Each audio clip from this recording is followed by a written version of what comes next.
Hello and welcome to Washington DC. I'm Gautam Roy. People say that this is the best time to be in this part of the world. It's fall and the leaves have started to change color. But as seasons change, so does the world. New challenges keep on arising, be it on the front of terrorism or on the front of health with the COVID, not to speak of climate change. But it's to these changes that responsible countries respond with action. And that's what leaders of the Quad are expected to do when they meet at the White House on the 24th of September in person for the first time. The Quad has taken a lot of major incremental steps bit by bit, and there could be more in store as well. Flag bearer of freedom, democracy, peace and prosperity in the Indo-Pacific, the Quad is all set for its first in-person leadership summit. Prime Minister Narendra Modi will be meeting with his three Quad counterparts, US President Joe Biden, Japanese Prime Minister Suga Yoshihide and Australian Prime Minister Scott Morrison in the White House on Friday, the 24th of September. It's Prime Minister Modi's second foreign visit since the coronavirus pandemic spread across the world last year. The first was to Bangladesh for three epical events, including its Golden Jubilee, but this is the first transcontinental visit. Prime Minister's visit to the US. As mentioned therein, he will participate in the first in-person Quad Leaders Summit in Washington on September 24th. On September 25th, he will address the UN General Debate of the UN General Assembly at its 76th session. While Prime Minister is in Washington, he will also have a bilateral meeting with President Biden. We also look forward to bilateral meetings with other Quad leaders. This may be the first in-person Quad summit, but the four leaders had met virtually just over 6 months ago in the first virtual leaders summit.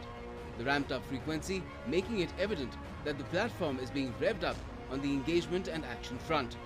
The pandemic, its impact and the changing geopolitical situation from Afghanistan in the west to North Korea in the east, apart from the moves made by China throughout the Indo-Pacific and beyond, has widened the Quad's agenda and action points. Indicated as much by External Affairs Minister Dr. S. Jaishankar when he briefed media after the recent 2+2 talks with Australia in New Delhi. As members of the Quad, we recognize the importance of plurilateralism in a multipolar and rebalanced world. We appreciate the value of our trilaterals with Japan, France and Indonesia and will hold these dialogues soon.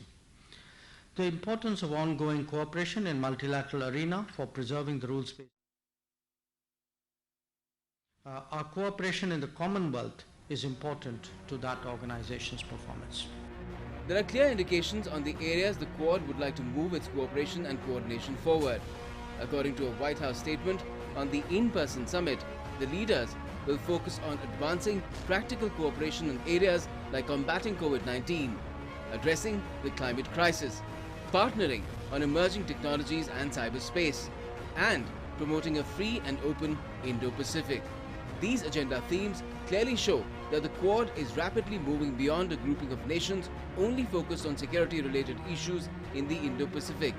But all agenda items do stem from the common goal of promoting freedom, democracy, peace and prosperity for all. The in-person Quad Summit has its genesis, or shall we say precursor, in what happened almost 6 months ago. That was the first virtual meeting of the four Quad leaders.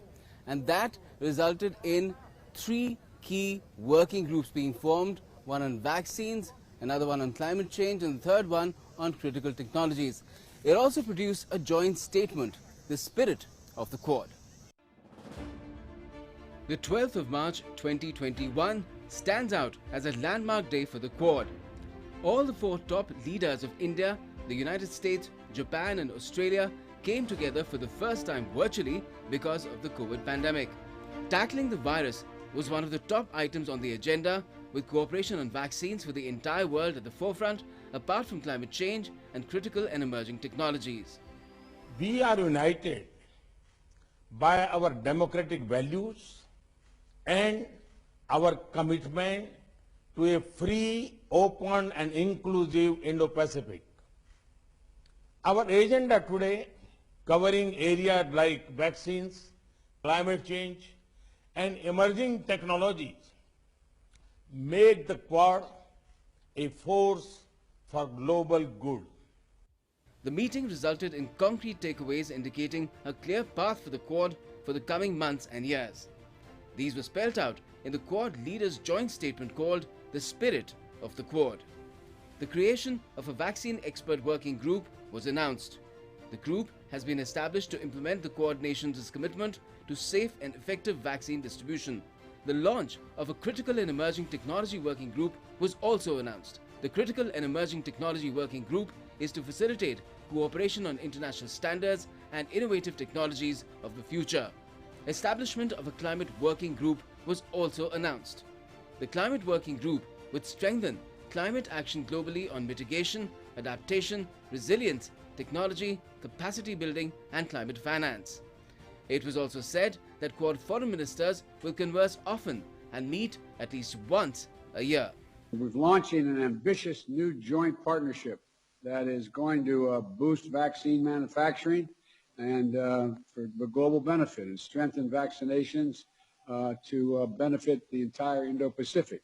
The Quad is going to be a vital arena for cooperation in the Indo-Pacific. The White House also released a fact sheet of the virtual summit which further spelled out the next steps for the Quad partners. It said that the US through its Development Finance Corporation will work with India's company Biological E to finance increased capacity.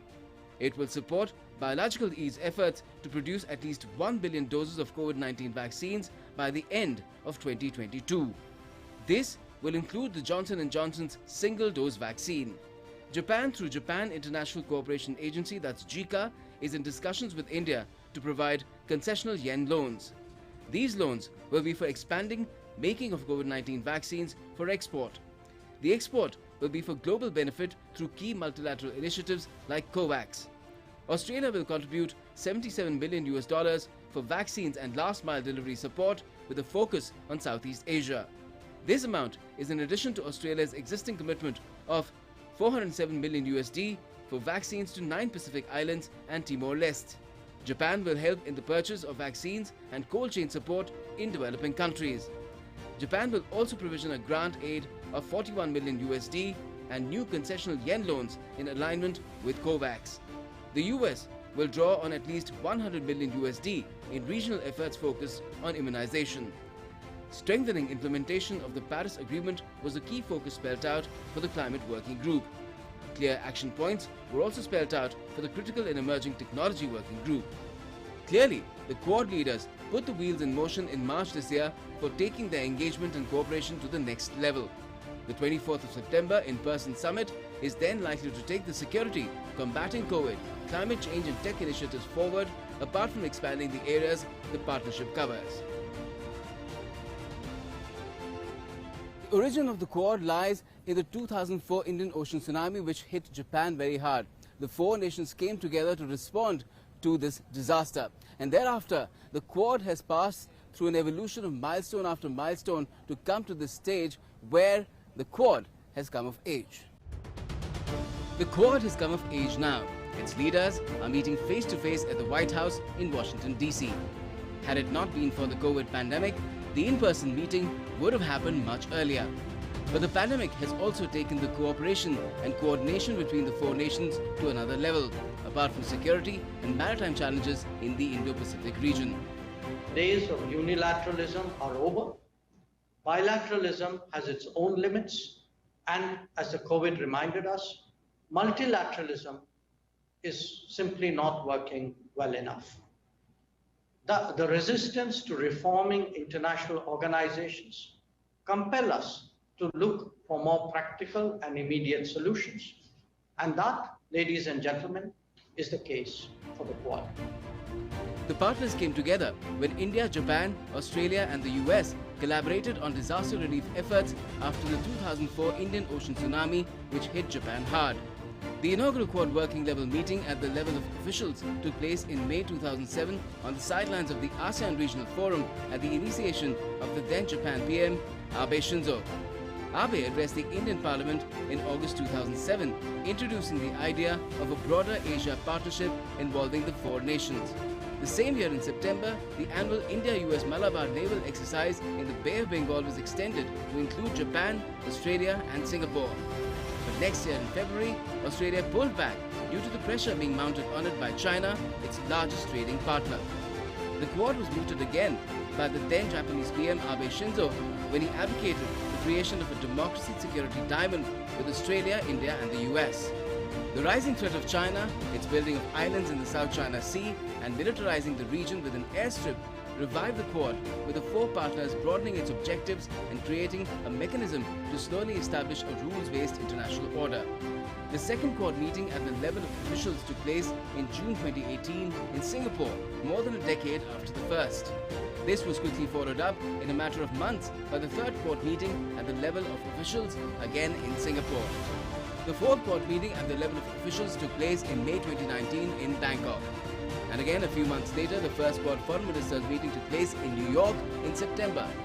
Another key milestone came in March 2020 with the Quad Plus meeting taking place, where South Korea, Vietnam and New Zealand were included to discuss COVID-19 response. The 2020 Quad Ministerial in October became the first standalone meeting, as the previous ministerials and other meetings had taken place on the sidelines of other summits. And this led to the first virtual Quad leaders meeting, which took the Quad partnership to the topmost level. Now towards the end of September in 2021, the first in-person Quad summit is set to take place at the White House. The Quad has come a long way. A better future beckons. Every time the Quad takes any step, be it meeting of officials or of leaders, China always reacts in anger. It somehow seems to be suffering from a persecution complex that the Quad has come about to contain its rise. But India and other Quad leaders have always maintained that the Quad is something completely different. It is way beyond seeking to contain anyone. It has so many other action points that are for the common good of the world. And it is all about being open, inclusive, and of course, all about freedom. Time and time again, the four Quad nations have said that the grouping is about principles such as openness, inclusiveness, democracy, rule-based order and freedom of navigation in the Indo-Pacific, which is unconstrained by coercion. But China has always interpreted the Quad as a move by India, the US, Japan and Australia to contain its rise. The kind of issues Quad is focused on today, vaccines, supply chains, education, connectivity. I can't see any relationship between such issues and NATO or any other kind of organizations like that. So I think it's important not to misrepresent what is the reality out there. However, China's increasing belligerence in the region has been an issue of concern for several Asian countries, apart from impeding investigations into the origins of COVID pandemic, which spread across the world from Wuhan last year. China has not been following international rules and principles. It's not been respecting freedom of navigation of other nations. It's militarized the Indo-Pacific region. It's built airstrips on reclaimed islands in the South China Sea. It's entered into territorial disputes with Japan, Taiwan and the Philippines. It's curbed Hong Kong's autonomy with the national security law. It also triggered a border conflict with India in eastern Ladakh. China could do well to re-examine its own conduct. The Quad has never mentioned China in any of its statements or documents, but it has always advocated for principles which, if practiced, would ensure the welfare of all. Come 24th of September, the eyes of the world will be trained on the White House, because this is where the leaders of the Quad will be meeting for the first time in person, because that is what is on the agenda on that particular date. The Quad has already taken major steps forward as far as cooperation amongst the four members are concerned. We have PTI's chief US correspondent Lalit Kejha with us. Just tell us, how is the US media viewing this Quad summit, the first in-person Quad summit, coming at a time when things have suddenly changed in Afghanistan, and before that also the Quad itself in a way almost redefined itself. It widened its agenda as well and is addressing so many issues that are relevant to the world now. Yeah, it's seen as a very important and significant meeting of top four world leaders or representing the democratic countries in that part of the world. In particular, after the withdrawal of US forces from Afghanistan, this is seen as a most important and significant event from the US diplomatic perspective. And the Quad is working on getting more vaccines out in the world. It is addressing climate change as well. There are working groups for that, and critical technologies is also another area where the Quad wants to make significant progress in very little time. Do you feel that this is something that will be further taken forward, or you feel that more dimensions could be added to it as well? I'm sure the way they are moving forward, new dimensions and new aspects would be added. New working group might be added to this summit when the four leaders meet. The purpose is, but the goal remains unchanged, which is the peace and prosperity in the Indo-Pacific region, where these four countries can collaborate with each other, for not only for their own people, but also for the entire region as well. And China always reacts with anger whenever there is something related to Quad that takes place, especially if statements are made and decisions are taken. It feels that it is being contained. But the Quad leaders have always maintained that that is not the case. The Quad is something entirely different. It's for the good of all. Now, this is something that perhaps again will be mirrored in the actions that are taken at the White House. Definitely, if you look at the statements of these four countries ever since the Quad. Vaccinating the world by dramatically ramping up vaccine production, donations, delivery, and administering the vaccine, which is a logistical, logistical challenge. Addressing the oxygen crisis in many hospitals around the world, making other treatments more accessible, and increasing the availability of public health tools like masks and tests. And building back better so that our global health security infrastructure is more resilient than it is today. We've all suffered. The United States has lost more than 670,000 of our fellow Americans. Worldwide, the death toll is above 4.5 million people. 4.5 million people. And this is a global tragedy. And we're not going to solve this crisis with half measures or middle-of-the-road ambitions. We need to go big, and we need to do our part. Governments, the private sector, civil society, leaders, philanthropists. This is an all-hands-on-deck crisis. And the good news is we know how to beat this pandemic. Vaccines, public health measures, and collective action. During the first 8 months of my presidency, we have worked aggressively to get Americans and the world vaccinated. As President of the United States, my first responsibility is to protect the American people. And I'm proud that we've gone from 2 million Americans being fully vaccinated when I took office in January 20th to 182 million and counting today in America. But we also know that to beat the pandemic here, we need to beat it everywhere. And I made and I'm keeping the promise that America will become the arsenal of vaccines, as we were the arsenal for democracy during World War II. We've already shipped nearly 160 million doses to 100 countries, more than every other country has donated combined. America's donations of 500 million Pfizer vaccines through COVAX that I've announced before the G7 summit in June have already begun to ship. Today, I'm announcing another historic commitment. The United States is buying another 500 million doses of Pfizer to donate to low and middle income countries around the world. This is another 500 million doses that will all be shipped by this time next year. And it brings our total commitment of donated vaccines to over 1.1 billion vaccines to be donated. Put another way, for every one shot we've administered to date in America, we have now committed to do 3 shots to the rest of the world. I want to thank Pfizer and its CEO and chairman, Albert. Albert's been a good friend and has been helpful. They've been and continue to be partners and a leader in this fight. And the United States is leading the world on vaccination donations. We need, as we're doing that, we need other high-income countries to deliver on their own ambitious vaccine donations and pledges.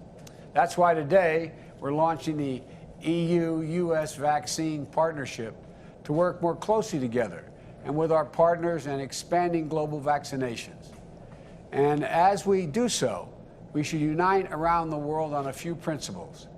That we commit to donating, not selling, donating, not selling doses to low and lower income countries, and that the donations come with no political strings attached. And that we support COVAX as the main distributor for sharing WHO-approved vaccines. And that we fight vaccine disinformation and exercise transparency to build vital public trust in these life-saving tools. It's also important that we are working toward common goals and targets so that we can measure our progress and hold ourselves and each other accountable. Secretary of State Blinken will be convening foreign ministers later this year to check on our collective progress. And I propose that we come together for a second high-level virtual summit in the first quarter of 2022 to help gauge our progress and keep our efforts fully aligned. Another goal is dramatically boosting global and regional vaccine manufacturing capacity, enhancing transparency so that vaccine production and distribution is predictable and coordinated. In fact, an important part of the reason the United States is able to make these big historic donations is because we've worked with the U.S. vaccine manufacturers to accelerate the manufacturing rate and production. And now we're working quickly to scale up vaccine manufacturing in other countries around the world so they can manufacture as well. We're working with partner nations, pharmaceutical companies, and other manufacturers to increase their own capacity and capability to produce and manufacture safe and highly effective vaccines in their own countries.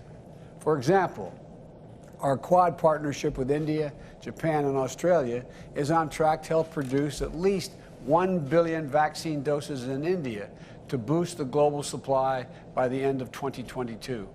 And we're providing financing and helping strengthen manufacturing in South Africa and produce more than 500 million doses of J&J in Africa for Africa next year.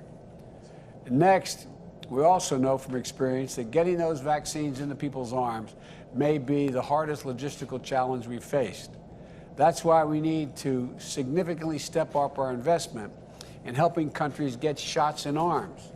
Today, the United States is also announcing that we're providing an additional $370 million to support administering these shots and delivery globally.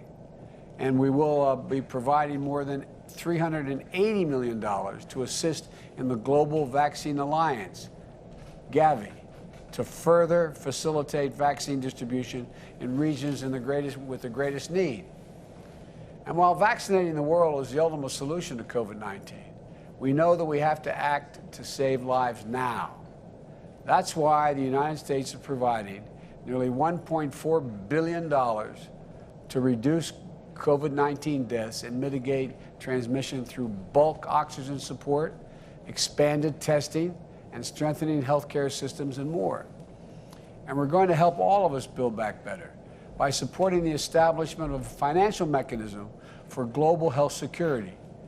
To simply state it, to prepare for the next pandemic, because there will be a next time, we all know that.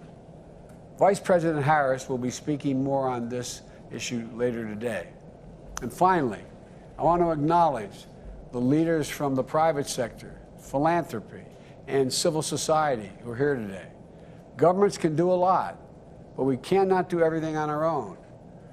We've asked our non-governmental partners to take up the call for new actions that it will solve the core challenge of making vaccines available to everyone, everywhere, solving the oxygen availability crisis, financing health security, and more. And I'm grateful. I'm grateful for their leadership. And let me close with what I made clear yesterday at the UN. We can do this. This is within our capacity. We know what needs to be done. We just have to make the choice to do it. Now, the leaders on the screen that I see here today, I know they've made that choice. And I think they know we can do this. And I promise you, the United States will continue to lead, will continue to drive historic commitments in vaccine donations, 1.1 billion and counting, so we can defeat COVID-19 together. And we'll continue to invest in creating a future of true global health security for all people. That is a big, big goal we should have. And we're going to lead with the power of our example. And we're not going to stop. But the only way to get this done is for everyone, everywhere, is for all of us to step up, which I'm confident you will. And now I'd like to turn this over to Ambassador Thomas Greenfield of the United Nations, and I want to thank everybody on the screen I can see here, without going to each one of you, for all you've done, continue to do. And I think you all know we can do this. We can do this. We have to do this. So thank you. Thank you all. Thank you, Mr. President. And let me thank you all for joining us today to participate in the COVID-19 summit. So that was live from United States. There you saw President Joe Biden on the sidelines of the UNG addressing a virtual COVID-19 summit, an attempt to rally the world leaders. And in the words of Joe Biden, we can fight it together in terms of beating pandemic. Well, he in fact, as we speak, is holding this virtual COVID summit today. Basically, just to sum it up what he said, giving a big push as far as ending pandemic together, quote unquote, is concerned. And he also pushed for vaccination both globally and domestically, urging people to do their part so that the pandemic can end once and for all. And he also, in fact, gave a clarion call to step up the fight to beat pandemic, quote unquote, again. In fact, he's also made a couple of important announcements. He said the US is buying 500 million doses of Pfizer in near future. He also talked about, in fact, he elaborated on the new template of EU-US collaboration and convergence in terms of beating pandemic. United States, he talked about the EU-US vaccine partnership. He also reiterated that his Biden administration's unflinching commitment as far as the vaccine discrimination is concerned. He said that my administration is committed to ending vaccine discrimination again in United States. He also talked about setting a huge target of boosting global vaccine supply. He talked about setting up and boosting up the global supplies by 2022, global vaccine supplies by 2022. And finally, he ended up by saying that we can do this together. The world can come together. The the global nations can come together to beat the pandemic. So this virtual COVID-19 summit convened by US President Joe Biden on the sidelines of the UNG. We're going to get you the high points or the highlights of that address, the opening remarks, his opening intervention as the virtual summit is underway as we speak in our subsequent broadcast. I'm going to take a very, very short breather here, a short break. On the other side, Prime Minister's visit to USA, a rolling broadcast, special broadcast on DD News and DD India continues after a very short break. We have a special program lineup for you, non-stop 3-4 hours broadcast. We'll be getting you our reporters joining us live from New York and Washington.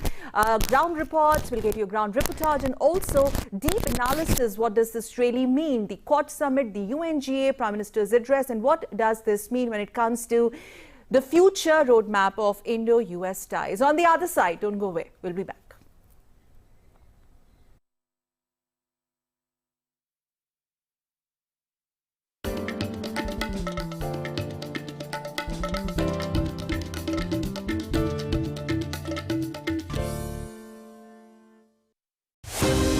Prime Minister Narendra Modi's visit to the United States of America.